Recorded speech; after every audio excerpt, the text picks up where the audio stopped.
अशी नवनवीन कीर्तने व प्रवचने ऐकण्यासाठी आमच्या चॅनलला लाईक, शेअर व सबस्क्राईब करा. काज गुरु भक्ती स्वामी काज गुरु भक्ती पितृ वचन सेवापती हेची विष्णूची महापूजा आन भाव नाही तुझा किंवा अनुभव नाही तुझा सत्य बोले मुखे दुखवी आणि काच्या दुखे हेची विष्णूची महापूजा आन भाव नाही तुझा निश्चयाचे बळ तुका म्हणे तेची बळ हेची विष्णूची महापूजा आन भाव नाही तुझा पांडुरंगा करू प्रथम पांडुरंगा करू प्रथम पांडुरंगा करू प्रथम पांडुरंगा करू प्रथम हरे जगन्नाथ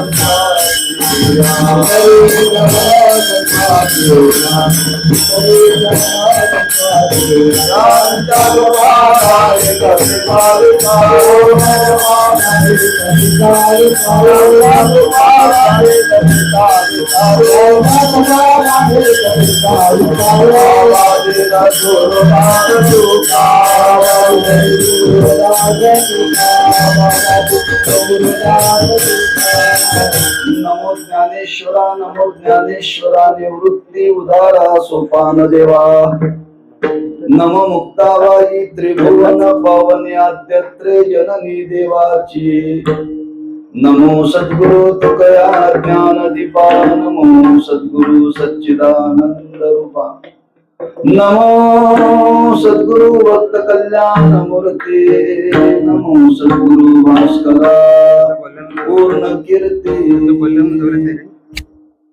स्वामी काज गुरु भक्ती स्वामी काज गुरु भक्ती पितृ वचन सेवापती हेची विष्णूची महापूजा अनुभव किंवा अनुभव नाही तुझा सेवे करता निवडलेला ऋण श्रीमंत जगद्गुरु श्री तुकोबारांचा सोन या अंगातून जगद्गुरु श्री तुकोबाराय स्वधर्म पूजेचं स्वरूप आणि महत्व प्रतिपादन करतात. आजच्या सेवेचं प्रवृत्ती निमित्त कल्लापा मारुती नागुर्णी यांचे चिरंजीव दशरथ हे विवाह संपन्न झालेले आहे. किंवा चिरंजीव दशरथ आणि चिरंजीव सौभाग्यवती रेखा त्या उभयांचा हा विवाह सोहळा संपन्न झालेला आहे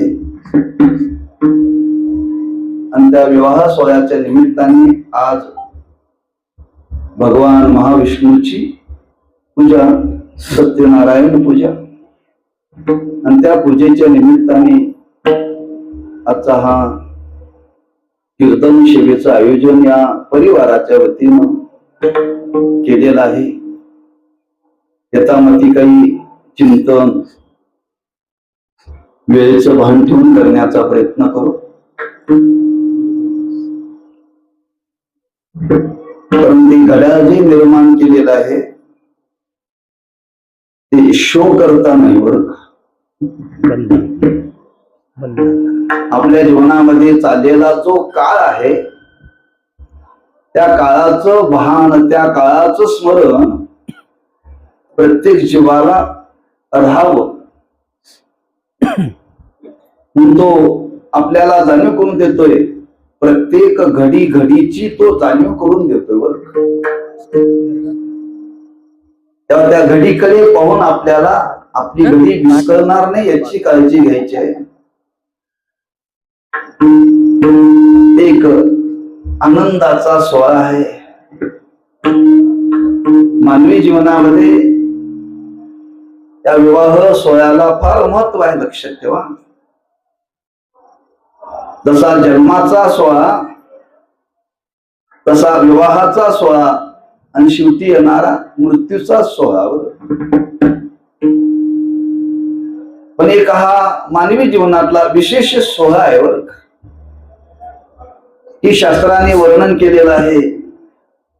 ती मनुष्य जीवन जगत असताना मनुष्याच्या जीवनाला काहीतरी बंधन असावं. आम्हाला एवढंच माहित आहे, विवाह बंधन.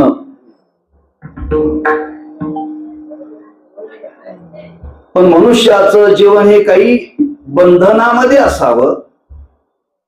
आणि ते बंधन जर कुठलं असेल तर शास्त्राचं बंधन आहे बरं.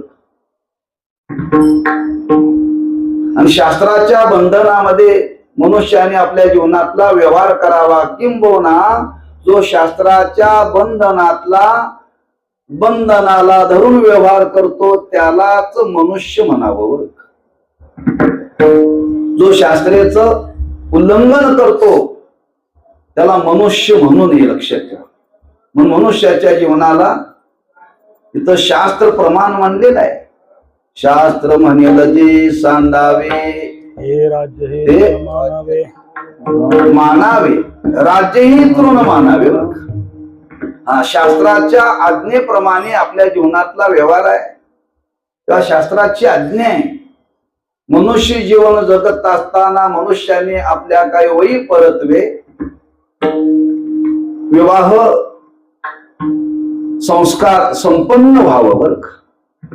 तो संस्कार आहे आणि तो त्या वेळेमध्ये तो संपादन करावा. त्याला काही वयाचं बंधन सांगितलेलं आहे आणि ते शास्त्राला धरून सांगितलेलं आहे बरं. कशा करता सांगितलं? ज्या भूतलावरती आपण जन्माला आलो त्या भूतलावरती आल्यानंतर या धरणी मातेचं स्थैर्य, धरणी मातेला स्थिरता प्राप्त होण्याकरता सुप्रजेची गरज आहे. सुप्रजेची गरज आहे. सुप्रजा जन्माला आली तर धरणी माता शांत राहते, शांत राहते. तेव्हा त्या धरणी मातेला काही धर्माचं धारण आम्ही तुम्ही करावं या दृष्टीने आमच्या तुमच्या जीवनामध्ये सुप्रजा जन्माला यावी हा हेतू मनामध्ये ठेवून शास्त्राने केलेली ही योजना आहे. ही काय कोणीतरी मनमानी केलेली योजना नाहीये. आणि तो विवाह सोहळा आज त्यांच्या जीवनामध्ये प्राप्त झालेला आहे. आणि अशा सोहळ्याच्या निमित्ताने कीर्तन सेवेचा योग आहे. त्या संबंधाने काहीस चिंतन करावं म्हणून जगद्गुरु श्री तुकोबारायांचा हा प्रसिद्ध असा अभंग आहे.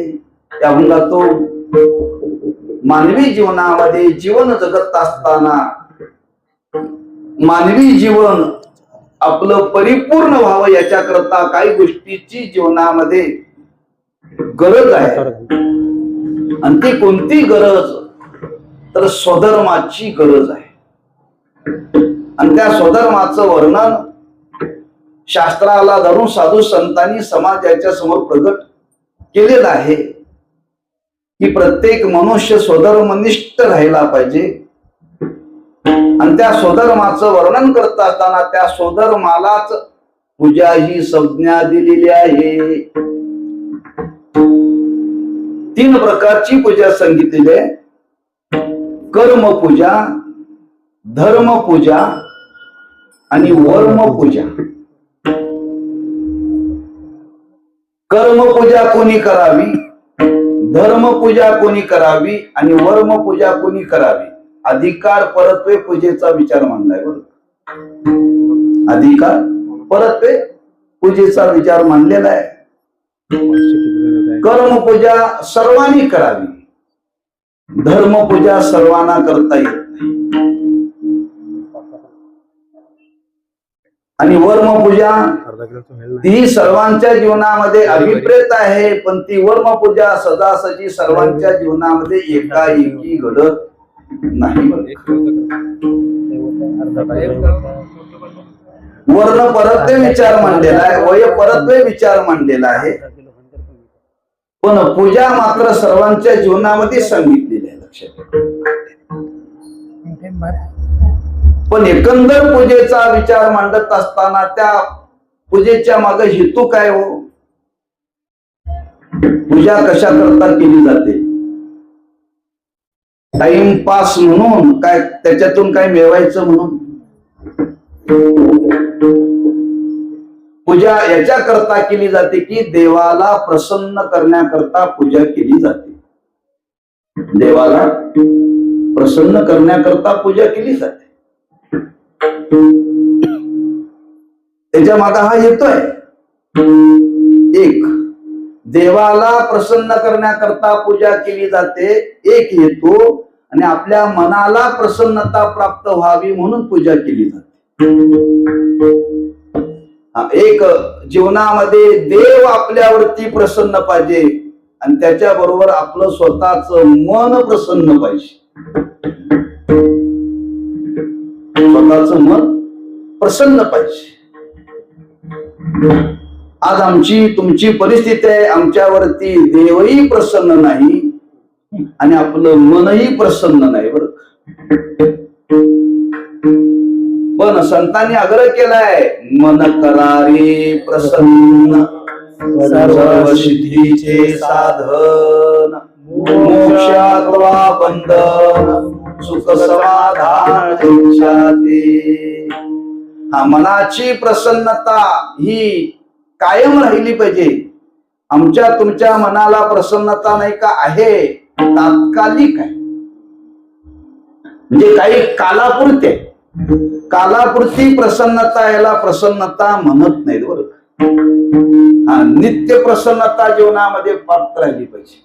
आणि नित्य प्रसन्नता कधी प्राप्त होईल? देव प्रसन्न होईल तर. देव प्रसन्न कधी होईल? मन प्रसन्न असेल तर. विरुद्ध आहे बरं का. हा, प्रसन्न मनाने देवाची पूजा केली तर देव प्रसन्न होईल, आणि देव प्रसन्न झाला तर मनाची प्रसन्नता टिकून राहील. मनाची प्रसन्नता टिकून राहील. लक्षात ठेवा. म्हणून पूजा करण्याच्या मागे येतोय की आपल्या जीवनामध्ये प्रसन्नता राहावी. प्रसन्नता राहावी. फोटो काढणारे लोक काय म्हणतात? फोटो काढताना चेहरा आसरा ठेवा, म्हणजे प्रसन्न ठेवा. चेहरा प्रसन्न ठेवा. आसरा ठेवा या शब्दाचा अर्थ काय? प्रसन्न. बरं, म्हणजे आमचा फोटो पुरताच चेहरा प्रसन्न असतोय. फोटो पुरताच चेहरा प्रसन्न असतोय. ही प्रसन्नता खरी नव्हे. बरं, प्रसन्नता कायम टिकून राहिली पाहिजे. आणि ती प्रसन्नता कशी टिकून राहिली पाहिजे? ती प्रसन्नता टिकून राहण्याकरता तुकोबाराय म्हणतात, ठेविले आनंदे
आनंदे तैशेची राहावे, चित्ती असो द्यावे समाधान. रोज दिवस उजाडतो, रोज दिवस मावळतो बर.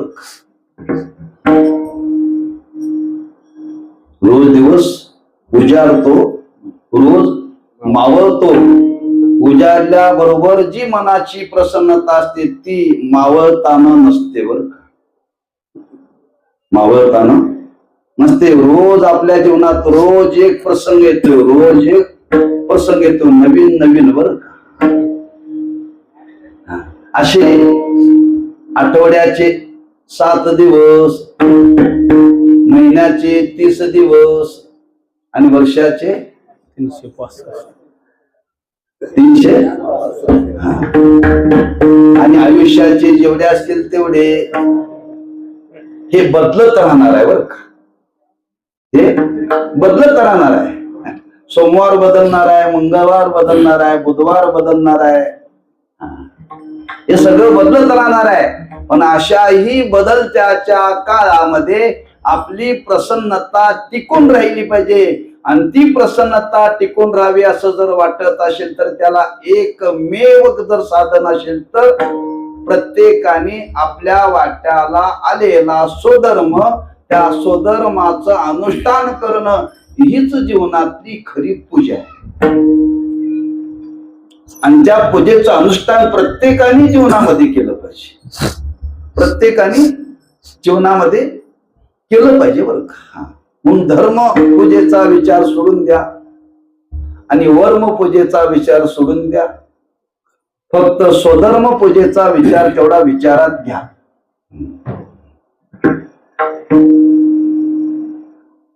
पण धर्मपूजेचा संबंध आहे नाही असं नाहीये, वर्म पूजेचाही संबंध आहे नाही असं नाहीये. पण गृहस्थ म्हणून जीवन जर जगायचं असेल, गृहस्थ आश्रमामध्ये प्रवेश केल्यानंतर जर पूजेला महत्व द्यायचं असेल तर वर्म पूजेपेक्षा, धर्म पूजेपेक्षा स्वधर्म पूजेला महत्व दिलं पाहिजे. तरच आपला संसार शेवटाला जाईल, तरच याला फळ चांगली येतील. जो कोणी स्वधर्म पूजेचं अनुष्ठान करेल त्याचाच संसार सुखाचा होईल बर का, केवळ प्रतिज्ञा करून होणार नाही. म्हणजे आपला संसार सुखाचा व्हावा असं वाटत असेल तर प्रत्येकाने स्वधर्म पूजेचं अनुष्ठान केलं पाहिजे. धर्म पूजेचं अनुष्ठान करून संसार सुखाचा होत नाही. वर्म पूजा करून संसार सुखाचा होत नाही. हे संसारिका करता चाललंय बरं का, संसारिका करता चाललेला आहे. संसारामध्ये प्रवेश केला, संसारामध्ये प्रवेश केला त्यालाच काय म्हणतात, गृहस्थाश्रम. आता या उभयातनी गृहस्थाश्रमामध्ये प्रवेश केला. पूर्वी कोणत्या आश्रमात होते तुम्ही? ब्रह्मचर्य आश्रमात. ब्रह्मचर्य आश्रमातून गृहस्थ आश्रमामध्ये प्रवेश केला.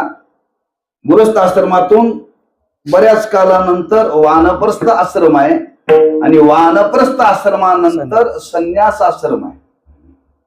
पण आता जो आपण प्रवेश केलेला आहे, प्रवेश करत असताना जाहीर प्रवेश असावा. जाहीर नंतर मंडप टाकायचा असतो, नातेवाईकांना बोलवायचं असतं, मित्रमंडळींना बोलवायचं असतं, वाजंत्री बोलवायचे असतात. का जाहीर प्रवेश वर का, जाहीर. पक्षातला प्रवेश वेगळा, पक्षातला प्रवेश वेगळा आणि गृहस्थ आश्रमातला प्रवेश वेगळा. गृहस्थ आश्रमातला प्रवेश करत असताना सर्वजण साक्षी पाहिजे. कोण साक्षी पाहिजे? देव, ब्राह्मण आणि अग्नी यांच्या साक्षीने हा प्रवेश करायचा आहे बरं का, वकिलाच्या साक्षीने नाही. म्हणजे ह्या गृहस्थ आश्रमामध्ये प्रवेश करत असताना हे साक्षीला पाहिजे आणि हे साक्षीला असताना आपली जवळची मंडळी पाहिजेत बरं का सगळी. म्हणून गृहस्थ आश्रमामध्ये हा प्रवेश आहे, जाहीर प्रवेश आहे. सगळ्यांना पत्रिका छापून आमंत्रण दिलं जातं का आम्ही गृहस्थाश्रमामध्ये प्रवेश करणार आहे व तुमचे आशीर्वाद आमच्या पाठीशी असावेत. आशीर्वाद पाठीशी असावेत. कोणाकोणाचे असावेत? वडीलधाऱ्यांचे आशीर्वाद असावेत. ज्याच्या सत्तेने हे जग चाललेलं आहे त्या ईश्वराचे आशीर्वाद असावेत. आणि या जगाला ज्यांनी मार्गदर्शन केलं त्या संतांचे आशीर्वाद असावेत. एक चांगलं केलं इथं. छत्रपती शिवाजी महाराजांचं अधिष्ठान ठेवलंय का त्यांनी स्वराज्याची स्थापना केली. धर्माचं रक्षण करण्याकरता स्वतःचं जीवन समर्पित केलं. अशांचे आशीर्वाद आपल्या पाठीशी असावेत बरं का, लक्षात ठेवा. म्हणून या गृहस्थ आश्रमामध्ये आपण प्रवेश केलेला आहे आणि गृहस्थ आश्रमामध्ये प्रवेश केल्यानंतर या गृहस्थ आश्रमाला जर काही कारण मूळ असेल, अधिष्ठान जर काय असेल तर स्वधर्माचं अनुष्ठान करणं. स्वधर्माचं अनुष्ठान करणं, स्वधर्माच्या अधिष्ठानावरती, स्वधर्माच्या पायावरती ही गृहस्थ आश्रमाची इमारत चालणार आहे, उभी राहणार आहे. मग ज्याच्यावरती ही इमारत उभी राहणार आहे ते जाणून घेतलं पाहिजे, आजच घेतलं पाहिजे. जाहीर प्रवेश केल्यानंतर बरं कोणी म्हणे उतार वयाला लागल्यानंतर जाणून घेतलं तर चालणार नाही का? काही सोपे नाही. 2 मुलं झाल्यानंतर घेतलं तर चालणार नाही का? आरंभ केल्यानंतर तुम्ही एखाद्या संस्थेमध्ये गेला, ते संस्थेमध्ये गेल्यानंतर ते सांगतात पहिल्यांदा संस्थेचे नेम वाचा आणि मग संस्थेमध्ये या. संस्थेचे नियम वाचा आणि मग संस्थेमध्ये या. या संस्थेमध्ये तुम्हाला जर प्रवेश करायचा असेल तर रोज पहाटे उठावं लागेल. रोज पहाट उठावं लागेल. या संस्थेमध्ये यायचं असेल तर रोज स्वाध्याय करावा लागेल. या संस्थेमध्ये यायचं असेल तर अभ्यास करावा लागेल. या संस्थेमध्ये राहायचं असेल तर काही साधना करावी लागेल. हे नियम आहे. संस्थेमध्ये प्रवेश करत असताना संस्थेचे नियम सांगितले जातात. तसं या गृहस्थाश्रमाचा प्रवेश करत असताना या गृहस्थाश्रमामध्ये मुख्य जर काय गाभा असेल तर स्वधर्म, आणि त्या स्वधर्माला इथं पूजा ही संज्ञा दिलेली आहे. का? करणाऱ्याच्या अंतःकरणामध्ये पूज्य भाव असावा, आणि ही स्वधर्माची पूजा करणं म्हणजेच त्या भगवंताची पूजा करणं. या स्वधर्माच्या माग कोण आहे? तोच आहे. स्वधर्म रूपाने जगतामध्ये तोच नांदतोय, लक्षात ठेवा. धर्म रूपाने कोण नांदतोय? देव नांदतोय. तो सधर्माच्या रूपाने सुद्धा देवच या समाजामध्ये नांदतो आहे. त्या स्वधर्माचं अनुष्ठान करण्याकरता त्या स्वधर्माचं स्वरूप काय आहे ते संत महात्मे आम्हा तुम्हाला अतिशय आदरपूर्वक सांगतात. बाबांनो, खरंच आपण जीवनामध्ये गृहस्थाश्रमामध्ये प्रवेश केल्यानंतर या स्वधर्म पूजेचं अनुष्ठान करावं.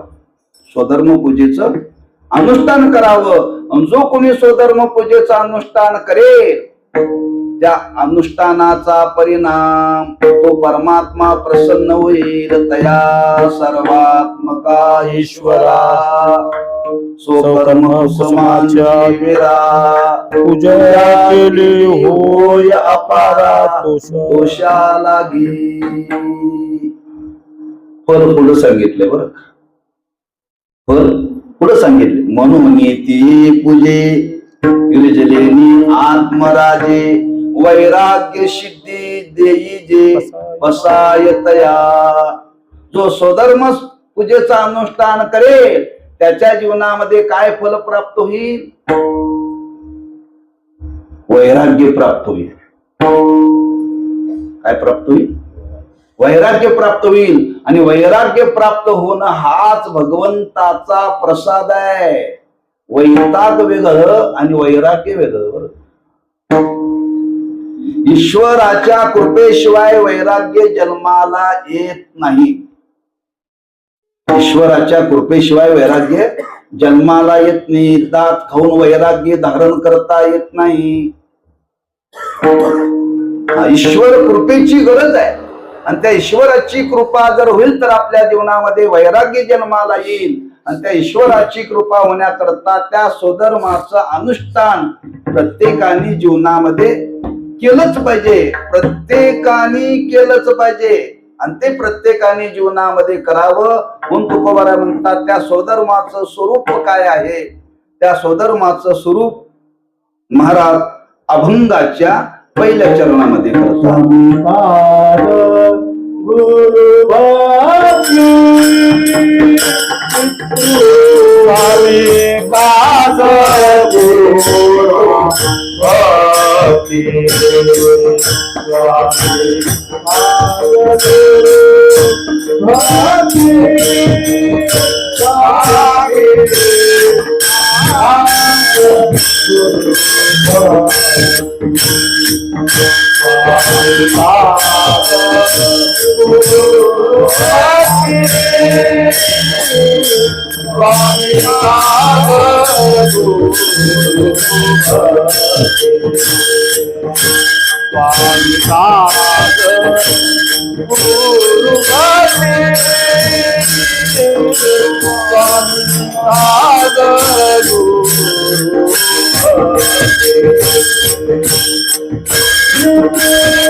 स्वामी काज गुरु भक्ती पितृवचन सेवापती हेची विष्णूची महापूजा.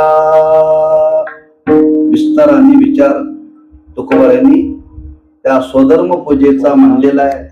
तेवढा विस्तार करण्याकरता आपल्याकडे वेळ नाही आहे. काही अंशाने थोडासा विचार आपण करणं कर्तव्य आहे. आजच्या प्रसंगाला धरून काही जेवढं करता येईल तेवढा करण्याचा विचार आपण करू अल्पावधीमध्ये. तर 4 मुद्दे तुकोबारांनी प्रगट केलेले आहेत. स्वामी काज गुरु भक्ती पितृवचन आणि सेवापती. थांबून वाचलं की बरोबर त्याची संगती लागते. स्वामी काज, काज म्हणजे इच्छा, स्वामी म्हणजे मालक. स्वामीच्या इच्छेप्रमाणे वागणं हा स्वधर्म आहे. कोणाचा? सेवकाचा. हा सेवकाचा स्वधर्म आहे. गुरूंची सेवा करणं हा शिष्याचा स्वधर्म आहे. आणि माय बापाच्या वचनाप्रमाणे वागणं हा मुलाचा स्वधर्म आहे. आणि पतीची सेवा करणं हा स्त्रीचा स्वधर्म आहे. चौघांच्या स्वधर्माचं वर्णन इथं महाराजांनी केलेलं आहे. ज्याच्या वाट्याला जे कर्म आलं स्वधर्म, स्व म्हणजे स्वतःच्या वाट्याला, ज्याच्या वाट्याला अधिकार परतले जो जे कर्म सांगितलं त्याला म्हणतात स्वधर्म. आणि ज्याच्या वाट्याला जे जे कर्म आलं तो त्याचा स्वधर्म आहे. तो स्वधर्म त्यांनी जीवनामध्ये पाळावा. दुसरं काही पाळू नका. प्रत्येकाने आपला स्वधर्म पाळा बरं का. बाकी काही करू नका. त्या स्वधर्म पाळण्यामध्येच आपल्या जीवनाचं परमहित आहे. म्हणून पहिला विचार म्हणतात की स्वामी. कोणाला स्वामी म्हणावं? सर्व ज्याच्या सत्तेने चालतं त्याला स्वामी म्हणावं. ज्याच्या अंगावरती काहीच नाही त्यालाही स्वामी म्हणतात बरं का. त्यालाही स्वामीच म्हणतात. आणि सर्व सत्ता ज्याच्या हातामध्ये आहे त्याला स्वामी म्हणतात बरं का. या जगाचा स्वामी कोण? देव आहे. देव आहे बरं का. तो स्वामी लक्षात ठेवा. आणि त्याच्या सत्तेने संपूर्ण या विश्वातले व्यवहार चालतात. मग त्या स्वामीचं काहीतरी मनोगत आहे. काय मनोगत आहे? त्या मनोगताप्रमाणे सेवकाने वागलं पाहिजे. स्वामीची या मनोभावा न चुकीची हिची परमसेवा. येरते पांडवा वाणिज्य करणे. त्या स्वामीच्या मनोगताप्रमाणे वागलं पाहिजे. हा संपूर्ण विश्वाचा स्वामी जर कोण असेल तर देव आहे. भगवान विष्णू आहे.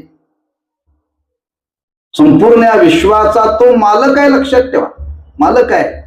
त्याचं विस्ताराने वर्णन केले. गतीर भरता प्रभू साक्षी निवास शरणम सुरो. या श्लोकावरती वर्णन केले. त्याला प्रभू म्हणतात, त्याला स्वामी म्हणतात. तो सत्ताधीश स्वामी आहे, नाम मात्र नाही बरं.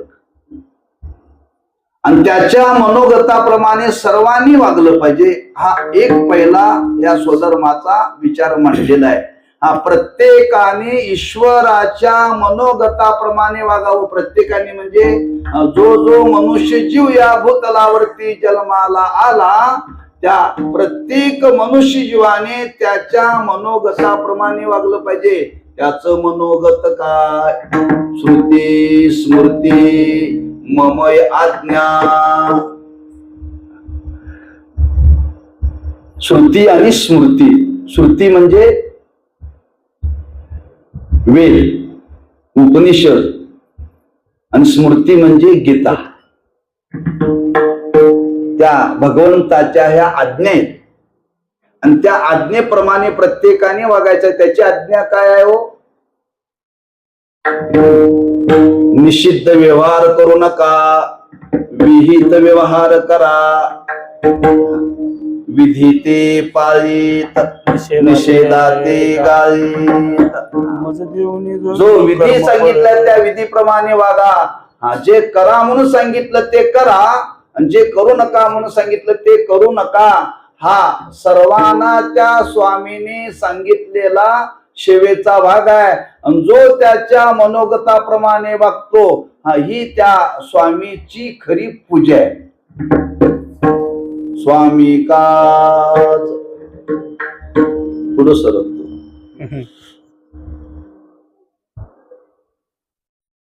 पुढं काय वर्णन केलं? गुरु भक्ती. गुरु भक्ती. आता गुरु भक्त कमी आहेत. गुरुही कमीच आहे आणि गुरु भक्तही कमीच आहेत. आता आपण श्रद्धेनं म्हणता गुरुवर्य गुरुवर्य. पण गुरु हा वेगळाच बरं. आणि त्या गुरूंचं लक्षण करताना शास्त्रामध्ये वर्णन केले. श्रोत्रिय ब्रह्मनिष्ठ कृपाळू या लक्षणाने संपन्न आहे त्यालाच गुरु म्हणावं. बाकी कुणाला गुरु म्हणू नये बरं का. नाहीतर मग ते कुत्र काय करतंय? एक कुत्र दुसऱ्या कुत्र्याला बघितलं काय करतंय? गुरगुरतय बरं का. एक कुत्र दुसऱ्या कुत्र्याला बघितली गुरगुरतय. आज अशीच अवस्था समाजामध्ये चाललेली आहे. तो म्हणते मी गुरु आहे, ते म्हणते मीही गुरु आहे. मग त्या कुत्र्यात आणि आपल्यात काही फरक नाही. एकमेकाला बघितले की ती गुरुगुरु करायलाच लागतात, लक्षात. पण जो खराच लक्षणाने संपन्न आहे तुम्ही गुरु आहे असं जगाला सांगत नाही बरं. म्हणजे शिष्य आहेत त्या शिष्याने गुरूंचीच सेवा करावी. गुरूंचीच सेवा करावी. आणि गुरूंची सेवा करण्याने त्या गुरूंच्या सेवेने प्रसन्नता प्राप्त होते. नव्हे गुरूंच्या सेवेच्या व्यतिरिक्त शिष्याने दुसरं काहीही जीवनामध्ये करायचं नाही. हा त्याच्या जीवनातला स्वधर्म आहे. स्वधर्म आहे. गुरु सेवेशिवाय त्यांनी जीवनामध्ये काहीही करायचे नाही. त्यांनी पंढरीची वारी सुद्धा करायची नाही. देवाची पूजा सुद्धा करायची नाही. केवळ गुरु सेवा. गुरु सेवा. गुरु शिवाय दुसरं का नाही. जसं ज्ञानोबारांनी वर्णन केले. ज्ञानदेव म्हणे गुरु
ज्ञानदेव म्हणे गुरुचा मी दास, नेने साधनास आन काही. एक गुरु सेवा म्हणून शिष्याने गुरूंची सेवा करणं हा शिष्याचा स्वधर्म आहे. स्वामी काज गुरु भक्ती शिवाय त्यांनी जीवनामध्ये दुसरं काहीही करायचं नाहीये.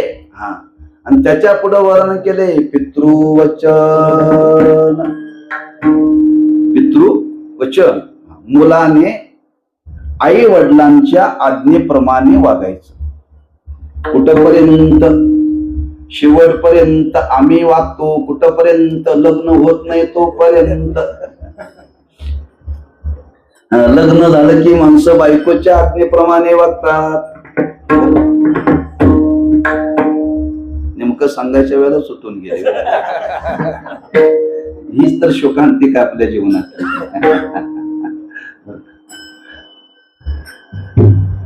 कारण मुलाचा स्वधर्म आहे माय बापाच्या आज्ञेप्रमाणे वागायचं.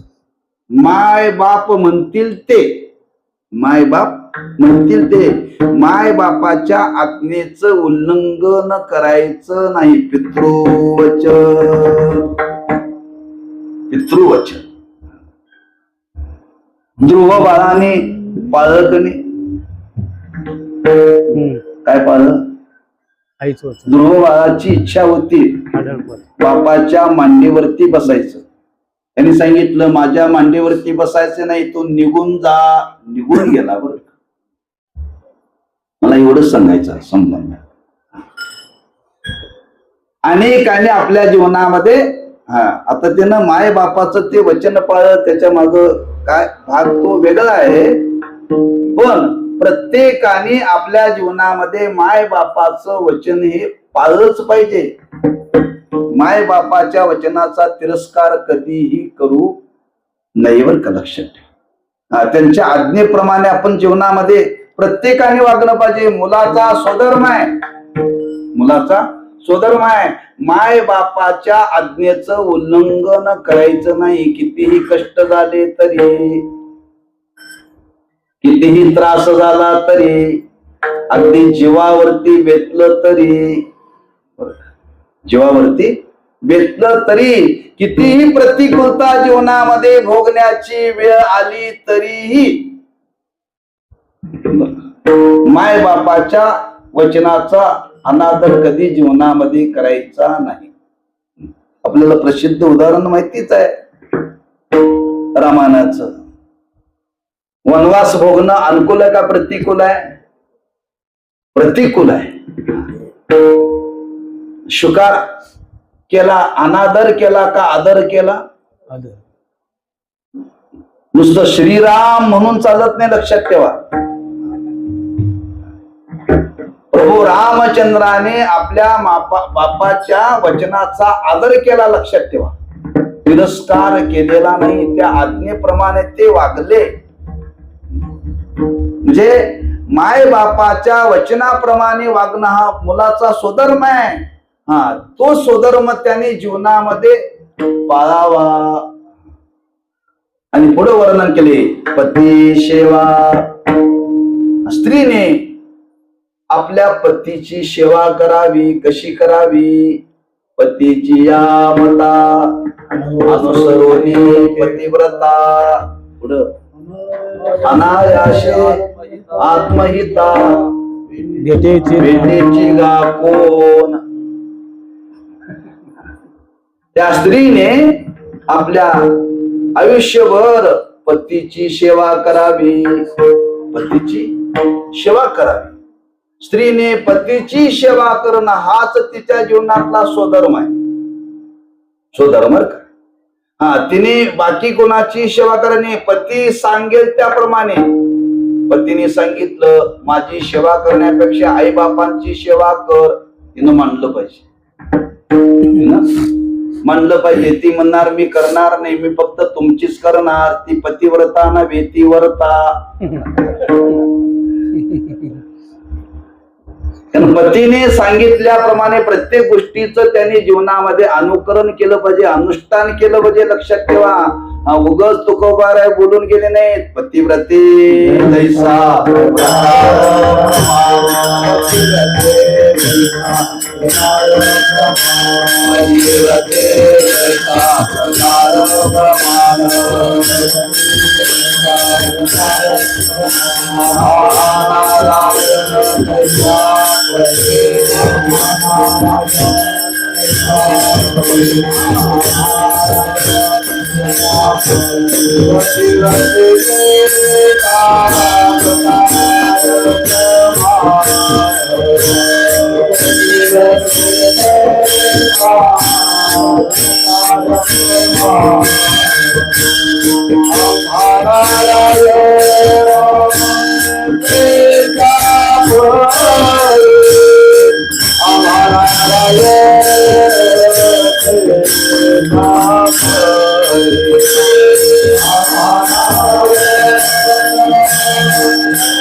पतिव्रते जैसा भ्रतार प्रमाण आम्हा नारायण तैशा परी. स्त्रीने आपल्या पतीची सेवा करायची बरं का.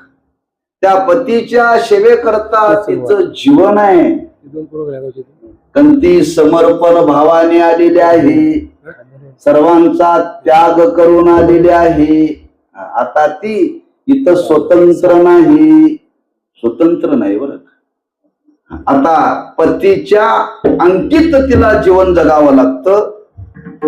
जे जे जीवन तिने जो व्यवहार करायचा पतीच्या आज्ञेप्रमाणे व्यवहार करायचा आहे. म्हणून त्यातला एक विचार मांडलेला बारकावा लक्षात ठेवा. तिला फार काय करावं लागत नाही, पण पतीने केलेलं तिला अर्ध आपोआप जाग्यावर मिळतं बरं. पतीने केलेलं अर्ध जाग्यावरती मिळतं. आपण कीर्तनाला एकटंच यायचं, बायकोला आणायचं नाही का. अर्ध पुण्य तिला मिळतं, अर्ध तिला पुण्य कीर्तनाला न येता बरं का. कीर्तनाला न येता बरं झालं गाणं नव्हतं. जे येतात ते येत जा. एक व्यवहार सांगतो तुम्हाला. नंतर कीर्तन झाल्यानंतर तुम्ही परत भांडण करचे ना माझ्या बरोबर, तुम्ही काढणार नाही. तुमच्याच मला पहिला घेरावं लागते. महाराज असं कसं कीर्तनाच बोलला असा, इथून तुमच्याकडे आम्ही बघून घेऊ. आम्ही तर येणार नाही, पण ह्यांनाही पाठवून देणार नाही. काय दोघंही येत जा, काय आमचं म्हणतो. कारण स्त्रीच्या जीवनामध्ये असा विचार मांडलेला आहे. पती जे जीवनामध्ये करतो तिला अर्ध तिच्या जीवनामध्ये सज मिळतं, म्हणून तिला अर्धांगिनी म्हणतात. तिला काय म्हणतात? अर्धांगिनी म्हणतात बरं. सज मिळतं. फक्त तिनं पतीची सेवा करायची बरं. पतीची सेवा करायची आहे. आणि पतीची सेवा करणं हाच तिच्या जीवनातला स्वधर्म आहे. तुकोबाराय म्हणतात असा हा पतीची सेवा करणं त्या पत्नीचा स्वधर्म आहे. माय बापाची आज्ञा पाळणं मुलाचा स्वधर्म आहे. शिष्यानी गुरूंची सेवा करणं हा त्याचा स्वधर्म आहे.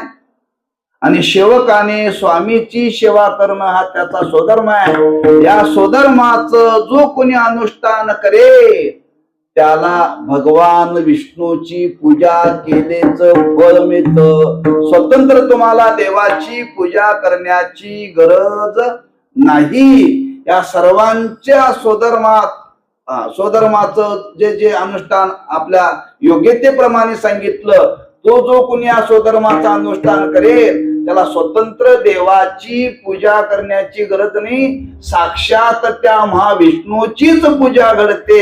एवढं त्याचं महात्म्य महाराज अभंगाच्या दुसऱ्या चरणामध्ये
विष्णूची महापूजा आन भावनाय तुझा. हेची चकार वापरलाय बघ.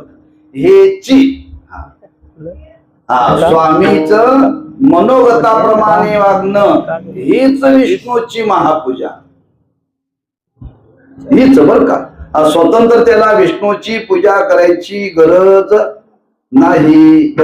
गुरूंची सेवा करणं हीच त्या शिष्याच्या जीवनातली हीची विष्णूची महापूजा. माय बापाच्या आज्ञेप्रमाणे वागणं हीच त्या मुलाच्या जीवनातली विष्णूची महापूजा. आणि पतीची सेवा करणं हीच त्या जीवनातली स्त्रीच्या त्या विष्णूची पूजा आहे. तिला स्वतंत्र पूजा करण्याची गरज नाही. तिला विष्णूच्या दर्शनाला जायची गरज नाही. हाच तिच्या जीवनातला विष्णू. बर का तर त्याचं वर्णन केलेलं आहे शास्त्रामध्ये. या विश्वाचं वर्णन करताना काय वर्णन केले? हे विश्वच विष्णुमय आहे. हे विश्वच विष्णुमय आहे असं वर्णन केलेलं आहे. विष्णुमय जगत वैष्णवांचा धर्म भेदा भेद भ्रम अमंगळ. मग विश्वच विष्णुमय आहे. पण तो विष्णू काही ठिकाणी विशेष रूपाने वास्तव्य करतो. तो विष्णूच विशेष रूपाने वास्तव्य करतो. कुठे कुठे करतो? सर्वस्वच्या स्वामीच्या ठिकाणी, गुरूंच्या ठिकाणी, माय बापांच्या ठिकाणी आणि पतीच्या ठिकाणी विशेष रूपाने त्या विष्णूचं स्वरूप आहे, त्याला विष्णू स्वरूप मानलेले आहे सर्वांना, बरं का. आणि असा पूज्य भाव ठेवून त्याचं अनुष्ठान केलं पाहिजे, तर आपल्याला विष्णूची पूजा केल्याचं फळ मिळतं. आम्ही माय बाप वेगळे आणि विष्णू वेगळा, पती वेगळा आणि विष्णू वेगळा, देव वेगळा आणि पती वेगळा म्हणतो आपण. आई वडील वेगळे आणि देव वेगळे म्हणतो, गुरु वेगळा आणि देव वेगळा म्हणतो. हे दोन दोन नसून हे दोन एकच आहेत, लक्षात ठेवा. दोन एकच आहेत. यांच्या ठिकाणी विशेष रूपाने देवाचं आज अस्तित्व आहे, विशेष रूपाने अस्तित्व आहे, लक्षात ठेवा. आणि विशेष रूपाने अस्तित्व त्यांच्या ठिकाणी आहे, असा पूज्य भाव ठेवा. आणि असा पूज्य भाव ठेवून त्यांची सेवा करा. असा पूज्य भाव ठेवून जर त्यांची सेवा केली तर महाराज म्हणतात विष्णूची पूजा केल्याचं फळ आपल्याला मिळतं. त्याचं वर्णन केले जागोजागी.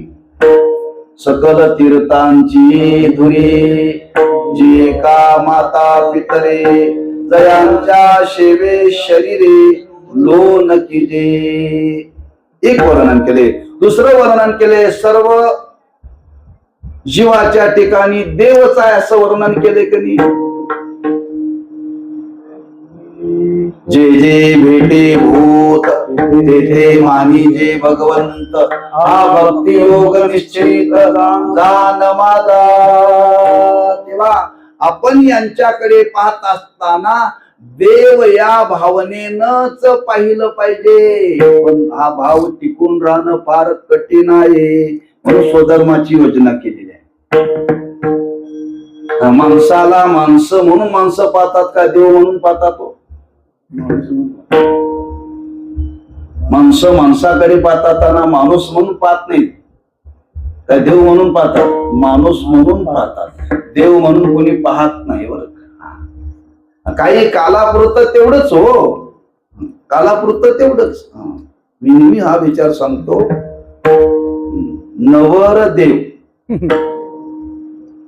नवर देव, त्यांनी लग्न होईपर्यंत खुर्चीतच बसायचं, तांब्या सुद्धा उचलायचा नाही, वाकायचं नाही.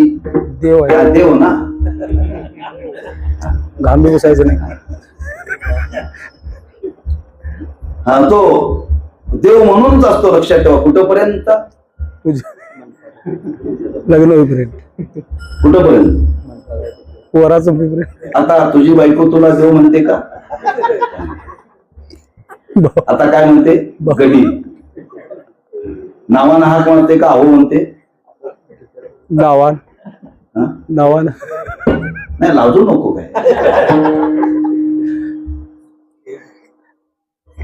नावानेच हाक मारते. नावाने हाक मारलं जातं तेव्हा तो गडी असतो. तो गडी असतो, लक्षात ठेवा. हा, ज्या भावनेनं देव ही भावना जी लग्नामध्ये असते, त्याच भावनेनं स्त्री जर आयुष्यभर जर त्याच्या बरोबर नांदेल ना, हा, तिला कुठल्या देवाची पूजा करायची गरज नाही.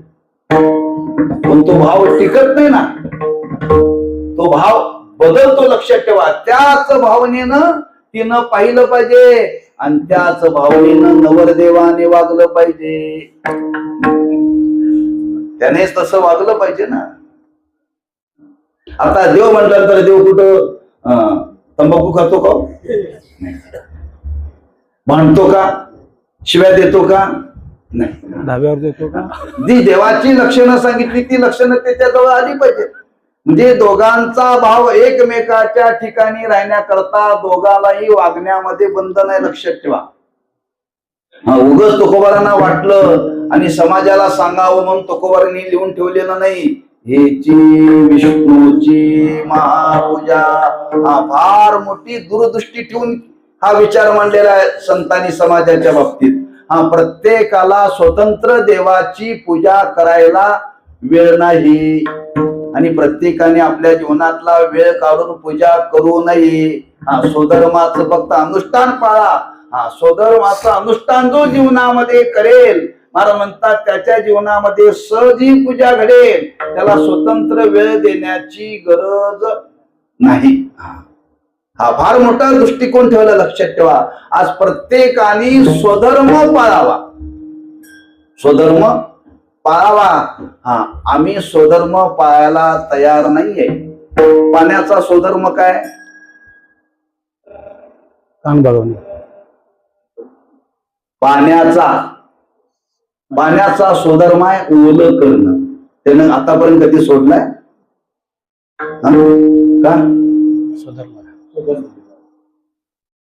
अग्नीचा स्वधर्म काय? सोडलाय त्यांनी? सोडलेला नाही, लक्षात ठेवा. म्हणजे पाण्याचा स्वधर्म आहे ओलं करणं. कोणीही भेटो तो सगळ्यांना ओलच करतोय. बरं, महाराज भेटला म्हणून काय त्याला ते मोकळं सोडत नाही, राजा भेटला म्हणून काय मोकळं सोडत नाही. पाण्याचा स्वधर्म आहे ओलं करणं, अग्नीचा स्वधर्म आहे दहा करणं. तसं आमचा तुमचा स्वधर्म आहे, तो स्वधर्म सोडता कामा नये. आम्ही स्वधर्म सोडलोय आणि बाकीच सगळ्या उचापत्या करायला लागलोय. संतांना सांगायचंय स्वधर्म कोणीही जीवनामध्ये सोडू नका, कोणी सोडू नका. तुमच्या जीवनामध्ये तुम्हाला काहीही कमी पडणार नाही. त्या स्वधर्माचं विस्ताराने भगवंताने वर्णन केले. कितव्या अध्यायात? ज्ञानेश्वरी वाचल्या.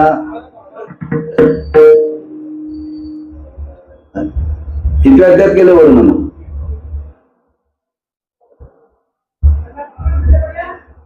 कितव्या अध्यायात वर्णन केलंय स्वधर्माचं?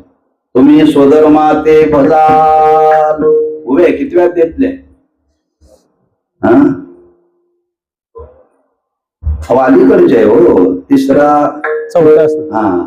तिसरा पाचवा या अध्यायामध्ये स्वधर्माचा विचार आलाय. बघ पुढे नाहीये. कर्माचा विचार आलाय, तिथं स्वधर्माचा विचार आहे. कर्म, उपासना, ज्ञान. कर्माचं वर्णन करणारे पहिले 6 अध्याय, उपासनेचं वर्णन करणारे दुसरे 6 अध्याय, ज्ञानाचं वर्णन करणारे तिसरे 7. मग कुठे येईल? पहिल्या 7. साधं लोक आहे हो, खाजवायची सुद्धा गरज नाही. पहिल्या 6 अध्यायाच्या आधीच 6व्या अध्यायामध्ये योगाचा विचार आहे. 6व्या अध्यायामध्ये योगाचा विचार आहे. तिसऱ्या आणि तिसऱ्या अध्यायामध्ये हा विचार आलेला आहे. बरं, स्वधर्माचा फार विस्तार आहे. इतका विस्तार आहे, इतका विस्तार आहे, आयुष्यभर वर्णन करायला पुरणार नाही एवढा विस्तार आहे. त्या स्वधर्माचं वर्णन केले, लक्षात ठेवा. सांगण्याचा भाव आहे आज स्वधर्मनिष्ठ प्रत्येकाने राहावं. संतांचा समाजाला सांगावाय. तुम्ही देवदेव करा, कीर्तन करा, वाऱ्या करा, भजन करा, पूजन करा, वारकरी व्हा, अवप व्हा, मठ बांधा, दिंड्या काढा, पण स्वधर्म सोडू नका. स्वधर्म सोडू नका. आम्ही सगळं करायला लागलोय आणि स्वधर्म सोडलाय. म्हणून तर मी तुम्हाला उदाहरण दिलं. काल बदलला तरी पाण्याने आपला स्वधर्म सोडलेला नाहीये. स्वधर्म सोडलेला नाहीये. काल बदलला तरी अग्नीने स्वधर्म सोडलेला नाही. तसं या स्वधर्माचं ज्याना अनुष्ठान करा म्हणून जो शास्त्राचा सांगावा संतांनी समाजाला सांगितला, त्यांनी त्या स्वधर्माचं अनुष्ठान करावं. त्याला स्वतंत्र साक्षात भगवान विष्णूची पूजा करण्याची गरज नाही. हेची विष्णूची महापूजा. विष्णूची महापूजा.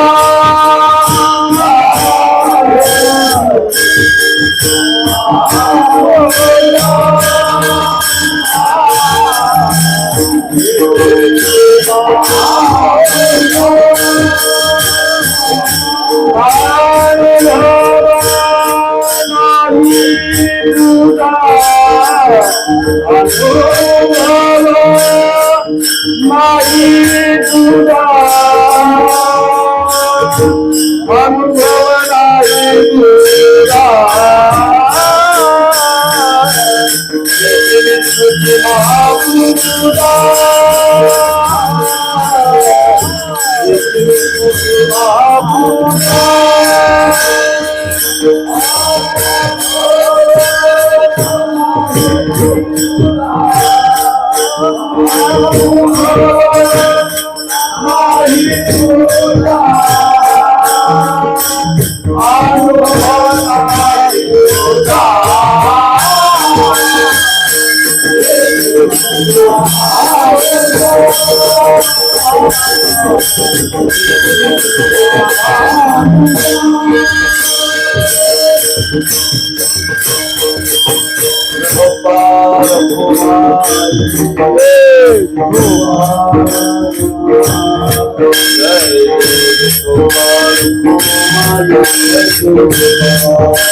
विष्णूची महापूजा आन भावनाये तुझा किंवा अनुभवनाये तुझा, अनुभवाच्या दृष्टीने विचार केला तर वेगळे पण नाहीये. दुसरा विचार मांडलेला आहे, हा जीव त्या परमात्म्यापासून वेगळा नाही म्हणून त्याच्यामध्ये वेगळं म्हणायची गरज नाही. अनुभव नाही तुझा, जीव हा परमात्मा स्वरूपच आहे, देव स्वरूपच आहे, दोघांमध्ये वेगळे पण नाही. भाव नाही बरं का, वेगळे पण मानायची गरज नाही, नाहीतच वेगळे. आणि अनुभवाच्या दृष्टीने म्हणजे आपल्याला ज्या दिवशी अनुभव येईल त्या दृष्टी जर विचार केला तर अनुभवाच्या दृष्टीने जीव परब्रह्मापासून वेगळा नाही. कधी दोन्हीचा अर्थ एकच आहे, पण थोडासा एक साधक दशेतला आहे आणि एक सिद्ध दशेतला आहे. अनुभव, आम्हाला अनुभवाचा पत्ताच नाही तर अनुभव काय सांगणार. पण जर विचार केला तर सगळे हे जीव देवापासून वेगळे नाही, त्याला तुम्ही वेगळं मानू नका. जर हा जीव जर वेगळा देवापासून नाही तर स्वामी, गुरु, माता पिता, पती हा वेगळा असेल का. म्हणून ते विष्णू स्वरूपच आहेत, देव स्वरूपच आहेत, म्हणून ती त्यांना केलेली पूजा त्या भगवंताला ती प्राप्त होते. हीची विष्णूची महापूजा आन भाव नाही तुझा. त्याच्या पुढे तुकोबारा विचार म्हणतात, महाराजांना विचारलं तुम्ही स्वधर्माचा विचार मांडला, एवढा स्वधर्म आहे का, केवळ त्यांची सेवा करणं हा स्वधर्म आहे का. महाराज म्हणतात एवढा स्वधर्म नाही, त्याच्याही पुढे त्या स्वधर्माचं वर्णन केले. प्रत्येकाने आपल्या जीवनामध्ये त्या स्वधर्माचं अनुष्ठान करत असताना त्या स्वधर्माचा दुसरा एक भाग आहे, आणि तो दुसरा भाग जर का असेल तर सत्य बोलणं, सत्य बोलणं आणि दुसऱ्याच्या दुःखामध्ये दुःखी ना सामील होणं हा सुद्धा प्रत्येकाचा काय आहे, स्वधर्मच आहे. आणि जो कोणी हा जीवनामध्ये आचरणात अनेक महाराज म्हणतात त्याला सुद्धा सहज भगवान विष्णूची पूजा घडते. सत्य बोले मुखे कीर्तनात का कायम, सत्य बोले मुखे कधी हो, ज्या दिवशी आपल्याला कळायला लागलं तेव्हापासून, ज्या दिवशी कळायला लागलं तेव्हापासून सत्य बोलावं बरं. कुठपर्यंत, मरेपर्यंत. पण व्यापारी म्हणतो महाराज कधी कधी खोटं बोलावं लागतं, काम करणाऱ्याला साहेबाला कधी कधी खोटं बोलावं लागतं, महाराज लोकाला सुद्धा खोटं बोलावं लागतं. आणि सत्य बोले, सत्य बोले मुखे कठीण आहे बरं का.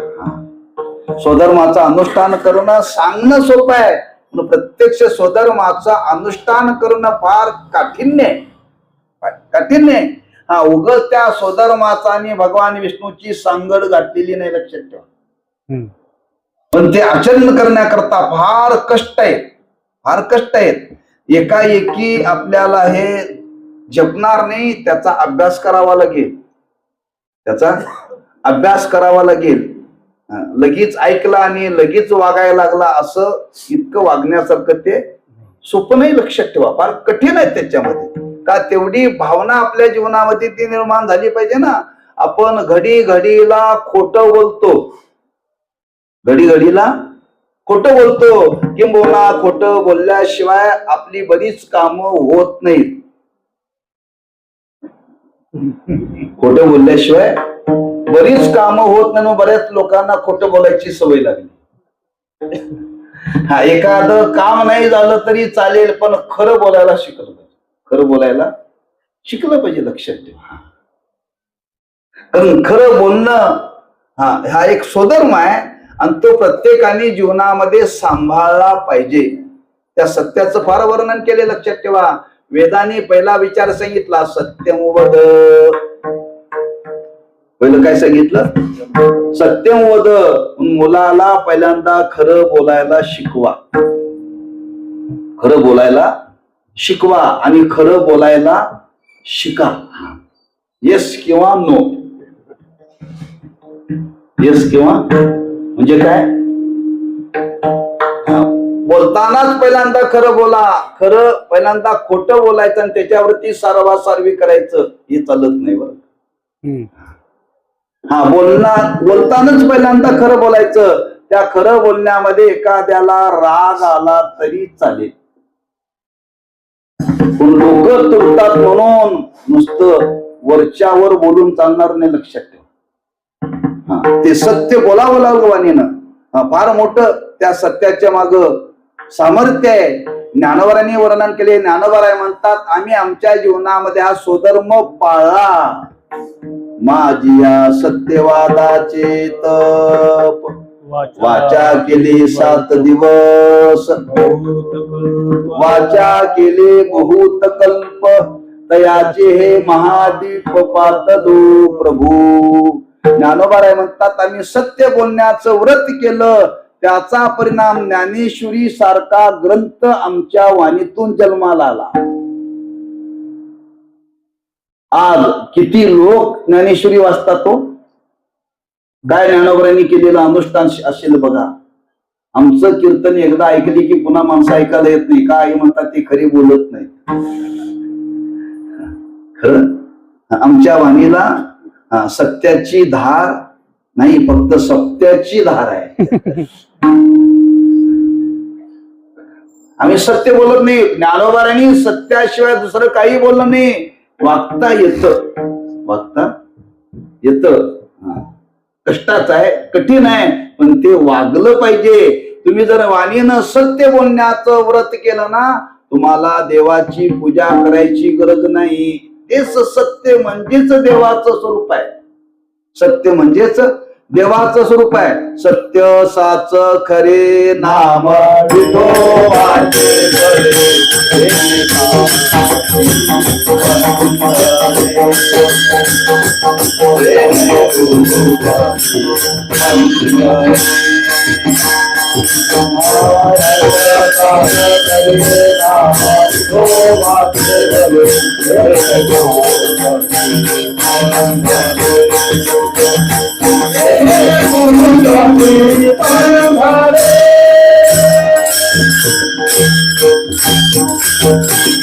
सत्य साच खरे नाम विठोबाचे बरे.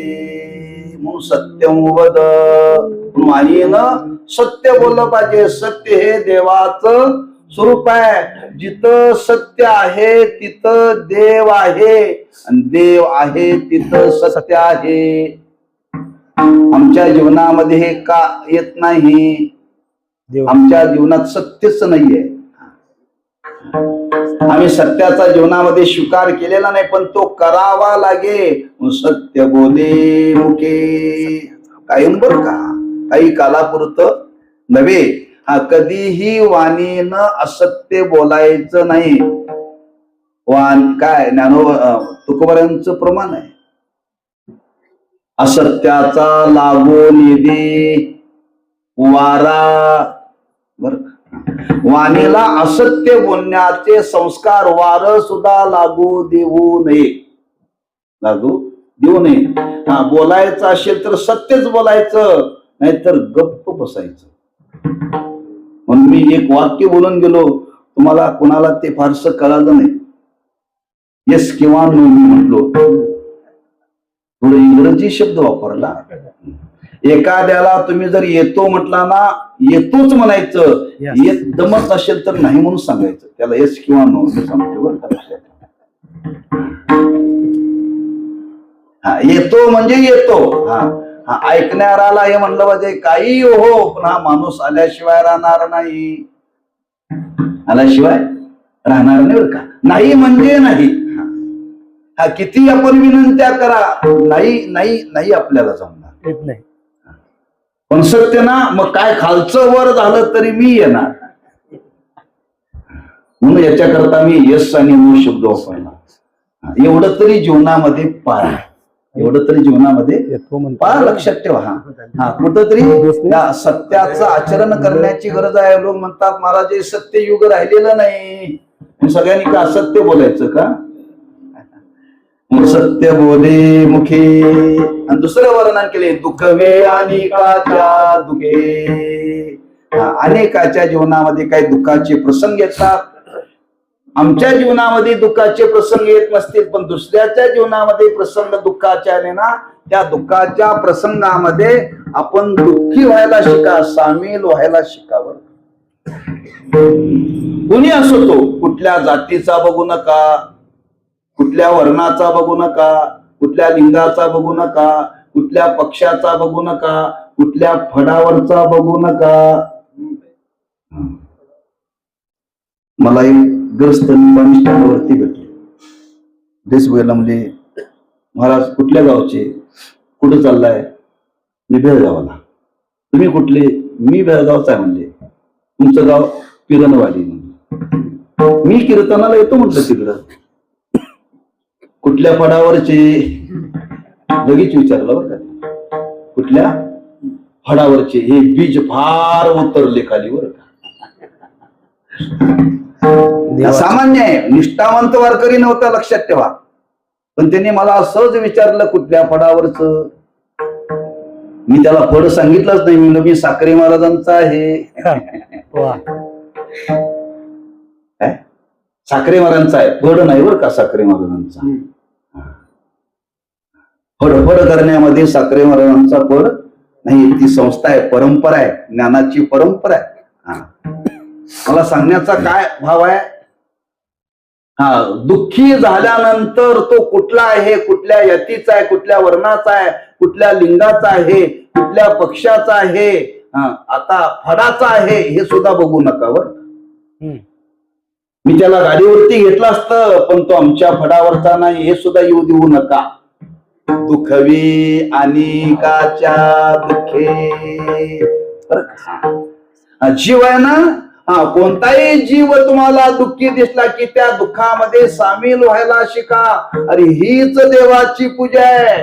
वाणीनं सत्य बोला, हीच देवाची पूजा आहे. आणि एवढं सांगून तुकोबाराय म्हणतात, माझं सांगायचं काम संपलं, माझंही संपलं, वेळ संपली म्हणून. आता आपण सर्वांचं एकच काम, जे सांगितलं त्याप्रमाणे जीवनामध्ये आता निश्चय करायचा. आणि निश्चय करून तसं वागायचा, जीवनामध्ये प्रयत्न करायचा.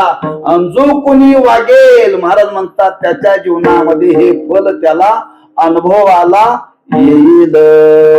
विषयाचे बळ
निश्चयाचे निश्चय नाम तशी प्रतिज्ञा केली पाहिजे.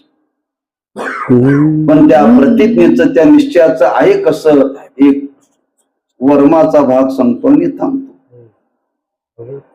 आपण या समाजातून काही लोकांना निवडून देतो आणि ती माणसं निवडून जातात. निवडून गेल्यानंतर कोण आमदार होतो, कोणी खासदार होतो, कोणी मंत्री होतो. मग ते आमदार झाल्यानंतर, खासदार झाल्यानंतर, मंत्री झाल्यानंतर तिथं प्रतिज्ञा घ्यावी लागते. तिथं प्रतिज्ञा घ्यावी लागते आणि ती प्रतिज्ञा फार सुंदर आहे बरं का. मग ती प्रतिज्ञा लोक तिथं करतात पण समाजात वागत नाहीत बरं का. समाजात वागत नाहीत का. श्री गुरु साखरे महाराज सांगायचे, मी एका मंत्र्याला विचारलं, म्हणजे महाराज आम्ही जिथं प्रतिज्ञा केली तिथं वागायचा संबंध येत नाही, जिथं वागायचा संबंध येतो तिथं प्रतिज्ञा केलेली नसते. प्रतिज्ञा कुठे केली? मंत्रालयात. तिथं वागायचा संबंधच नाही. आणि ज्या समाजामध्ये वागतो तिथं प्रतिज्ञा आम्ही केलेली नसते. हीच अवस्था आमची तुमची आहे बरं. हीच अवस्था आमची तुमची आहे. हा, प्रतिज्ञा करणं आणि प्रतिज्ञेप्रमाणे वागणं. आम्ही शाळेमध्ये रोज प्रतिज्ञा करतो, भारत माझा देश आहे, सारे माझे सर्व बांधव आहेत. कुठं? शाळेमध्ये. बाहेर आली की तीच एकमेकाची गच्ची धरून पोरं म्हणतात. आणि प्रतिज्ञा केली की सकाळी सगळे बांधव माझे आहेत आणि एकमेकाचे उरावर बसतात पोरं मारणाऱ्या. म्हणजे आम्ही प्रतिज्ञेप्रमाणे वागत नाही. तर तुकोबाराय म्हणतात, ज्या स्वधर्माचं वर्णन केलं त्या स्वधर्माप्रमाणे वागण्याचा प्रयत्न केला. वागण्याचा प्रयत्न केला तर तुम्हाला त्याचं फळ मिळेल. निश्चयाचे बळ तुका म्हणे त्याचे फळ, याची विष्णूची महापूजा. आन भाव किंवा अनुभव नाही तुझा. याची मर्यादा मनी मानशी घेऊन काहीचा अभंगाचा विचार आपल्या समोर प्रगट करण्याचा प्रयत्न केलेला आहे.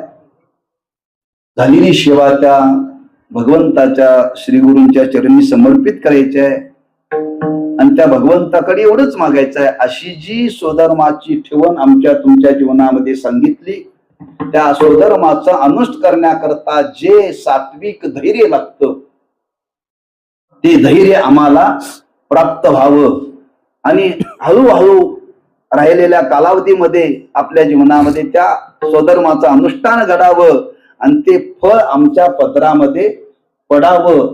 हे जसं आमच्या तुमच्या करता आपण मागायचं तसं हे नवविवाहित आहेत, त्यांच्या संसाराला ना गृहस्थाश्रमाला आज सुरुवात झालेली आहे.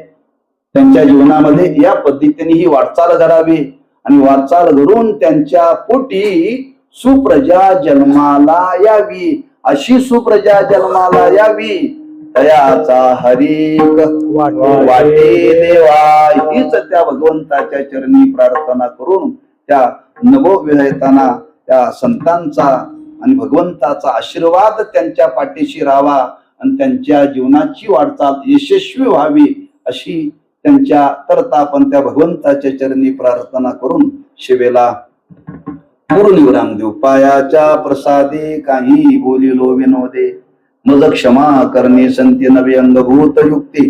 नोहिया उपदेश तुमचे बडबडिलो शेष, तुमच्या कृपेचे पोषणे जन्मोजन्मी तुका म्हणे तुकाराम तुकाराम तुकाराम तुकाराम.